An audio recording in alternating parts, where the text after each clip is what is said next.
మరిక్కడికి నన్ను కలవడానికి వచ్చిన ఈ స్త్రీ ఎవరు?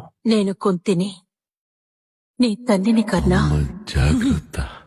చిన్నారి నా తండ్రి, నీకు తల్లి నేనేరా, కడుపులో దాచుకుంటా బాహుబలి. గౌరవం లేదు, ఏ హోదా లేదు, నాకంటూ ఏమీ లేవు. కానీ ఈ రోజు నాకన్నీ లభించాయి. ఈనాటి నుండి నా ఈ జీవితం మీదే యువరాజా. నీవు కోరుకున్నది నీకు లభించినది అని నేను సూతపుత్రుడిగానే మిగిలాను.